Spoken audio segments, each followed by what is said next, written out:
بسم الله الرحمن الرحیم. دوستای عزیز، السلام علیکم و رحمت الله و برکاته. در قسمت پنجم ما به شما رسیدیم.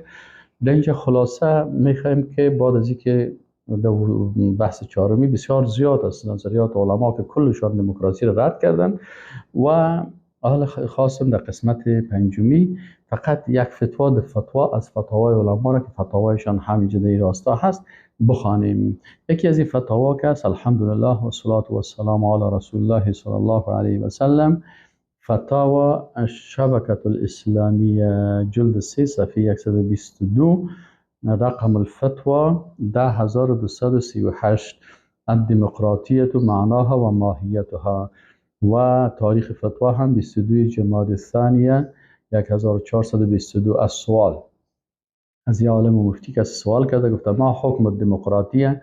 گفته حکم دموکراسی چیست؟ و جزاکم الله خیرا، الله برتان جزای خیر بده. یا عالم فتوا میده، در فتوای خود میگه که الحمدلله و الصلاة و السلام علی رسول الله صلی الله علیه و سلم و علی آله و صحبه، اما بعد.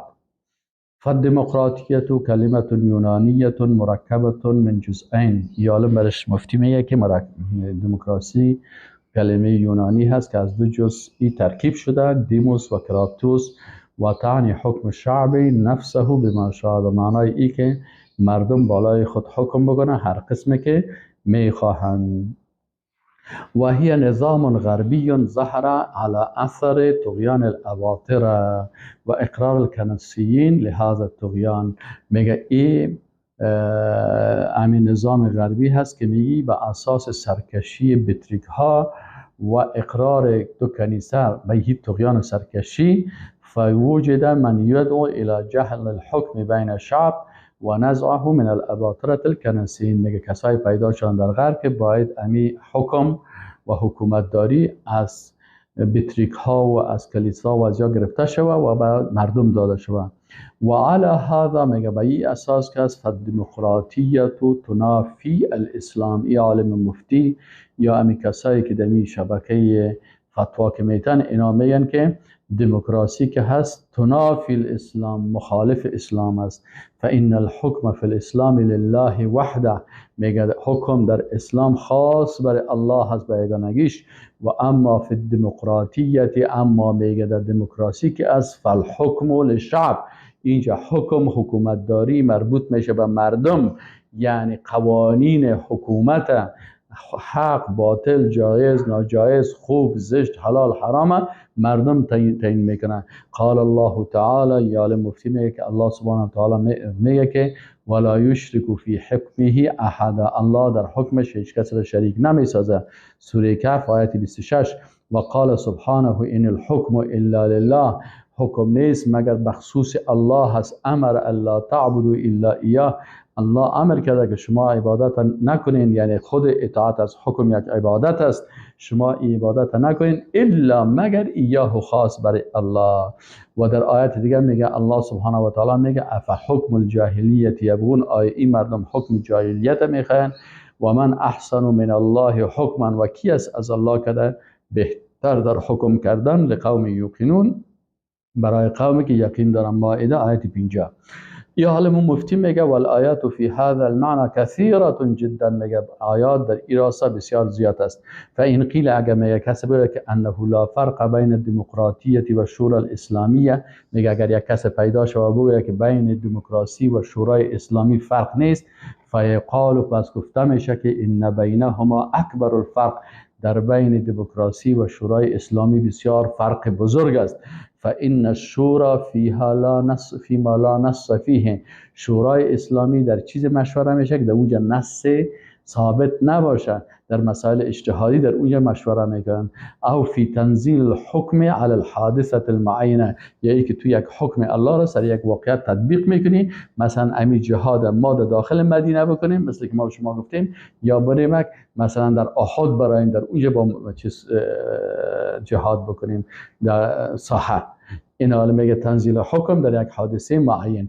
اما دموکراسی فللشعب ان یلغی ثوابته. میگه در دموکراسی که هست باز میگه مردم حق دارن که اساسات چی کنن؟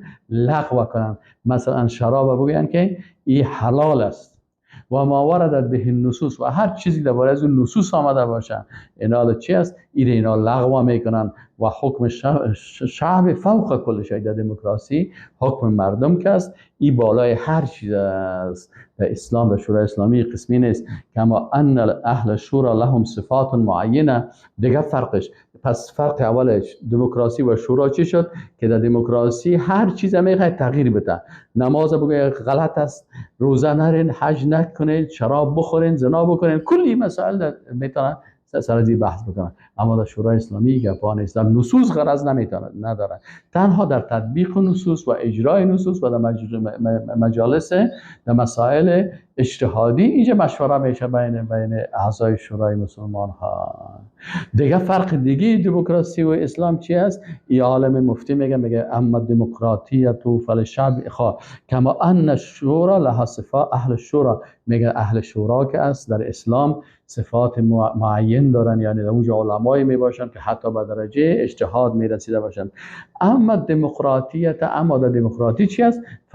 فرق فیها بین احد و احد.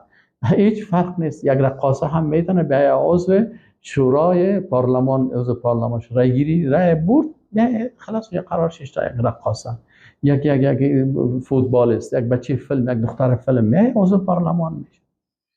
پس در اسلام خوی قسم نیست. و کل اهل لها و یعنی قیل بعضی عالم مفتی میگه اگر یک کسی تو اعتراض بکنه یا بگه که یمکن ان ناخذ محاسن الدموکراتیه و نحذبها فنسميها دموکراتی اسلامیه. میگه ما میشه بعضی خوبی هایی که در دموکراسی ایره بگیریم و ایره پاک بکنیم و معایبایی که داره وایش اوسو بکنیم و نامش بانیم دموکراسی اسلامی.